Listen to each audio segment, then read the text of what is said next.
В этом выпуске мы поговорим про подкасты, но не с точки зрения камер и микрофонов, а поговорим именно о тебе, как эксперте.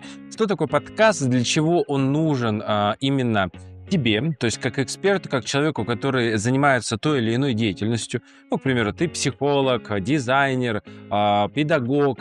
Ты человек, который изучает свое любимое дело настолько глубоко, что внутри тебя уже кладезь знаний. Так вот, подкаст — это такой формат взаимодействия с твоим слушателем, где он тебя узнает настоящего.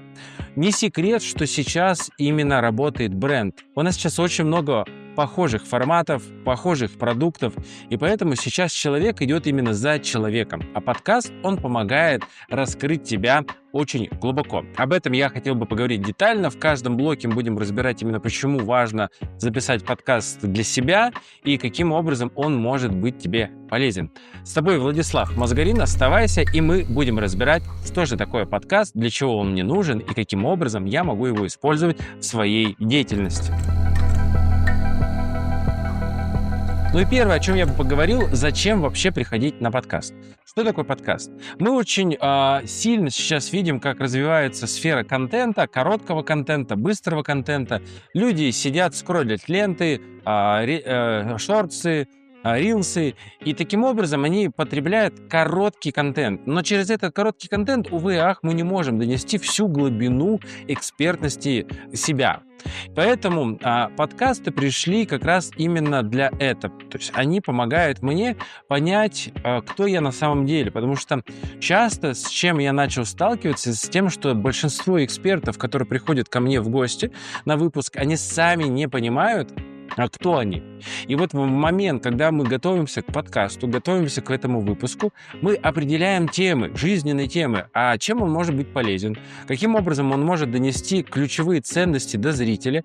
И знаете, вот за этот промежуток времени, за час-полтора, человек вытаскивает из себя то, что он копил годами. И большинство людей, которые хотят развиваться, вести блог или вообще проявляться, выходить в соцсети, они сталкиваются именно с одной маленькой проблемкой. Это именно то, что они не знают, что говорить на камеру, они не знают, что писать в постах. И вот это как раз помогает решить подкаст. Каким образом?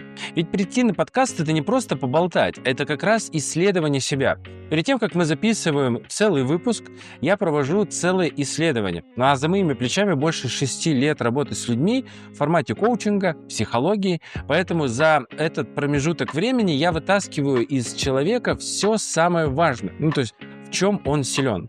Перед тем, как мы запишем полноценный подкаст, я, конечно, провожу еще часовое интервью с человеком, где мы полностью исследуем его жизнь, определяем ключевые моменты, якоря, каким образом он будет вести свое повествование, и таким образом мы выстраиваем целый сценарий того, что будет на подкасте.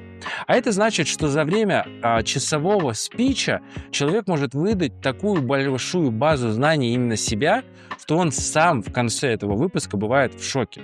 Почему это так работает?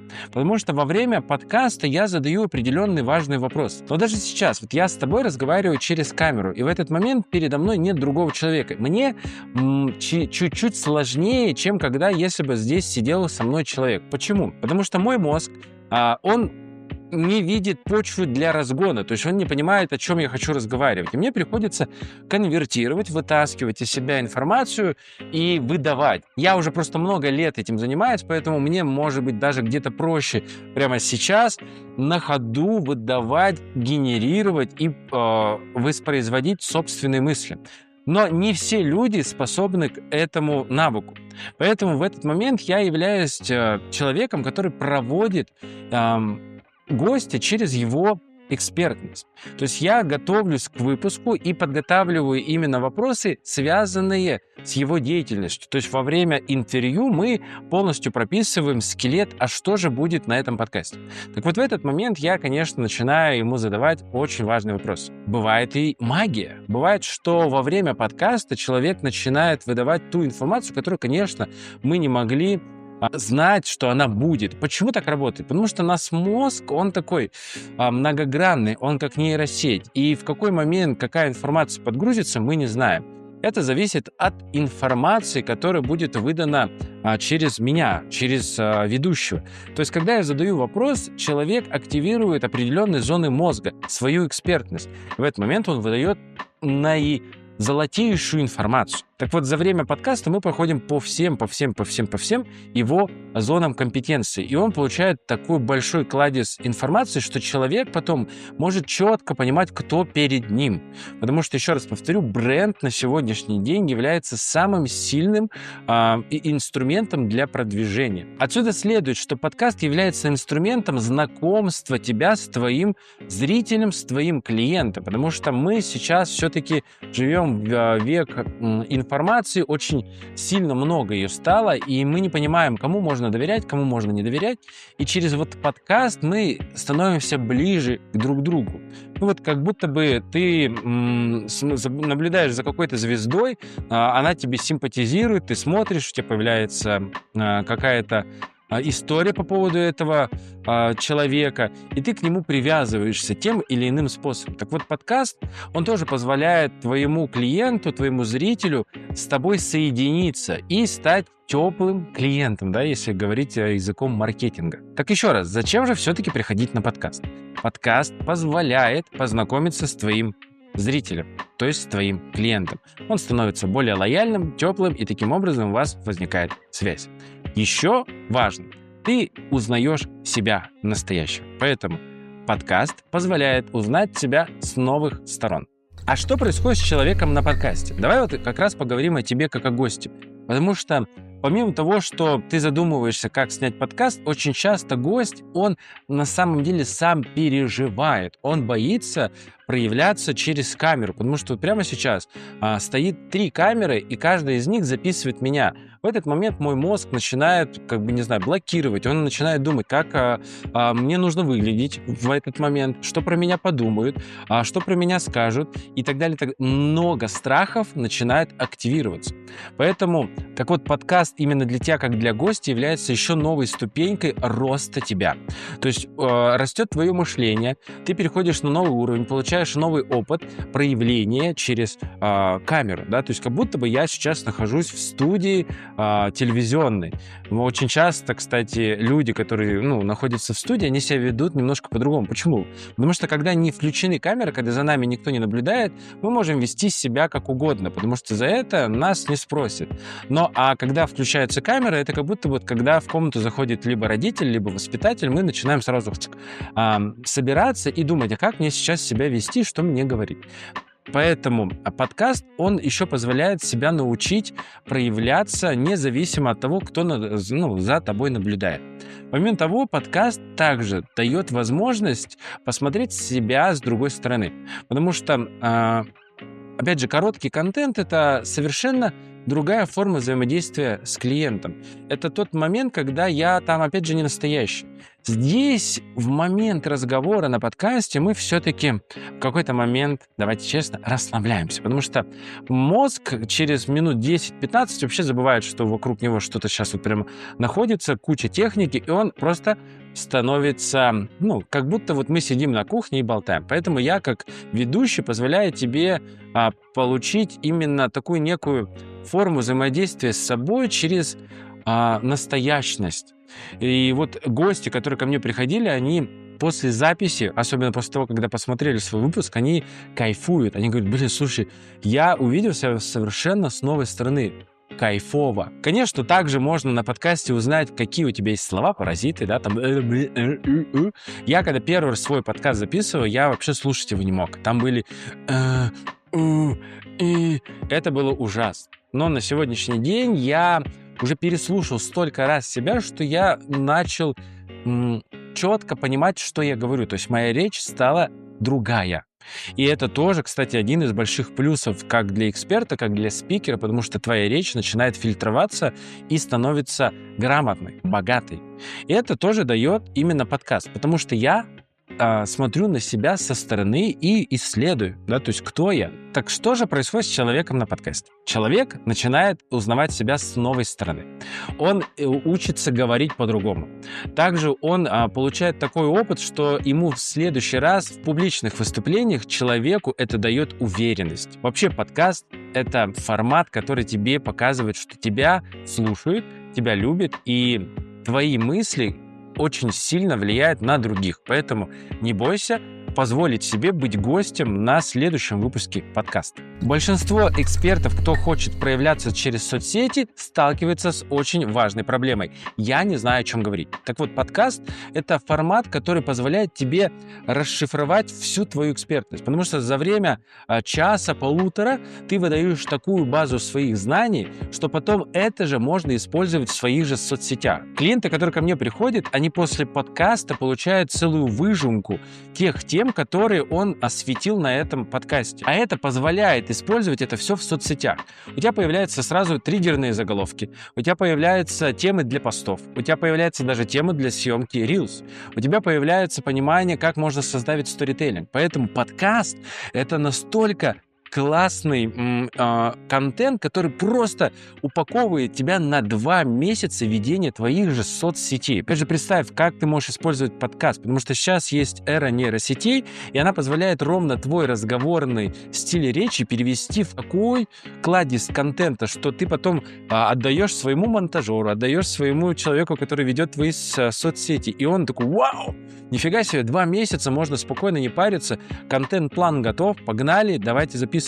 А еще это же перевод сразу на подкаст. Человек почитал твой пост, посмотрел твой Reels, и он может узнать еще больше тебя через подкаст. Ты ведешь, опять же, с короткого вот этого социального взаимодействия с клиентом на более длинный формат — это подкаст. Поэтому подкаст решает очень большие проблемы. Что мне делать, о чем говорить, что мне писать, какие темы мне вести в своих соцсетях. Это помогает расширить именно через подкаст, позволяет тебе расписать контент-план аж на 2 месяца. Я знаю, что сейчас эра подкастов, и ты в своем городе, может быть, знаешь какие-то подкаст-студии.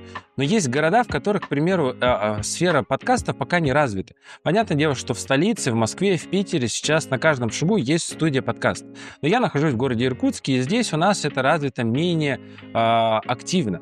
На сегодняшний день я смог реализовать именно запись подкастов не только через нахождение в студии, но а также в онлайн-формате. У меня уже есть несколько выпусков, вы можете посмотреть их здесь по ссылочкам, как работает именно формат онлайн-взаимодействия. Поэтому это не проблема для тебя.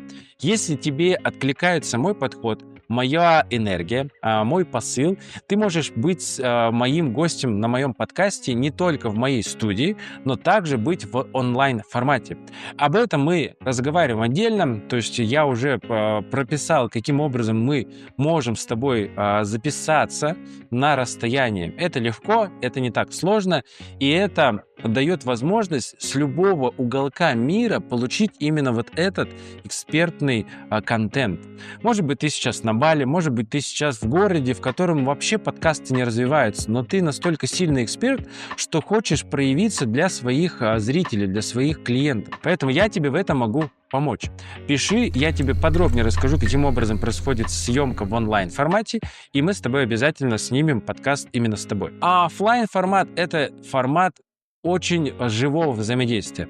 У меня есть студия в городе Иркутске, мы здесь записываем выпуски. Также я могу приезжать на какую-то твою локацию, потому что есть эксперты, которые хотят еще показать не только свою экспертность как специалиста, они еще хотят показать свое место, где они этим занимаются, то есть они показать свое пространство. Поэтому формат подкастов у меня на сегодняшний день, если вы посмотрите в мои выпуски, он делится на 2 формата. Один формат в подкастной студии в моей и, конечно, на выезде. Поэтому это тоже все обсуждается. Пиши, мы об этом с тобой поговорим и выберем наилучший формат взаимодействия именно с тобой. Ну и что ты получаешь в конце? Ты получаешь большой-большой охват аудитории, потому что данный подкаст вообще освещается на всех платформах, которые возможны. Это и ВК, это и YouTube, это и Дзен, это различные Яндекс.Музыка, Сбермузыка, и есть еще запрещенные наши соцсети, там я тоже публикуюсь, но в рамках этого выпуска я не могу о них говорить. Ну, увы, ах, у нас запрещено их упоминать, но вы же понимаете, о каких соцсетях я говорю. Подкаст выходит сразу на всех платформах, которые возможны. Я даже недавно зарегистрировался на Litres. То есть аудиоформат твоего подкаста будет даже на Litres. Ну, почему бы и да. Вообще подкаст — это формат взаимодействия с клиентом в долгую. Если шортсы и рилсы уже пропадают через час в ленте скроллинга, то подкасты живут много-много лет. Потому что вот есть у меня выпуски, которые были год назад, 1,5 года назад, и их с удовольствием смотрят, потому что они актуальны даже на сегодняшний день. Поэтому подкаст — это формат взаимодействия с клиентом на очень долгий срок. Ну и будем подытоживать. Если ты заинтересовался именно подкастом, хочешь быть гостем, и у тебя внутри появилось желание все-таки быть человеком, который вещает, я тебе с радостью в этом помогу. Все ссылочки под этим роликом пиши, и я, конечно, с тобой свяжусь. И мы с тобой обсудим, каким образом мы можем записать подкаст. Воспользуйся возможностью начать вещать по-другому. Не только короткими рилсами, не только короткими роликами в соцсетях, но также быть человеком, который вещает, который дает людям почву для размышления, человеком, который просто сдвигает других людей в свой мир. Потому что на сегодняшний день, вот здесь, у меня уже вышло много выпусков с разными людьми. Это были и психологи, и дизайнеры, и люди, которые открывали свои студии звукозаписи, и вообще просто домохозяйка. Даже домохозяйка записала для себя подкаст, потому что она поделилась в этот момент очень важным для вас, девушек. Каждый человек имеет голос, поэтому воспользуйся возможностью, тебе точно есть о чем рассказать. Поэтому не говори, что, я, наверное, не тот человек, который может что-то рассказать. То, что ты на сегодняшний день имеешь, имеет пользу для другого. Поэтому не будь жадным, воспользуйся этой возможностью, стань гостем моего подкаста «Мозгарин», и тебя обязательно услышат. Ну а пока подписывайся, ставь лайки и пиши комментарии, что очень важного и ценного ты услышал из моего подкаста. Ну а мы с тобой увидимся уже в новом выпуске подкаста «Мозгарин», потому что именно ты будешь гостем следующего подкаста. Всем пока-пока. Добро пожаловать в подкаст «Мозгарин». Я Владислав, ваш проводник в мире саморазвития и личных открытий. Вместе мы отправимся в удивительное путешествие, исследуя истории и глубокие трансформации наших гостей. Через их опыт и знания вы сможете открыть новые горизонты, понять свои скрытые возможности и сделать шаг навстречу желанным целям. Готовы отправиться в путь к своей лучшей версии? Присоединяйтесь к подкасту «Мозгарин» и откройте силу, которая уже есть внутри вас.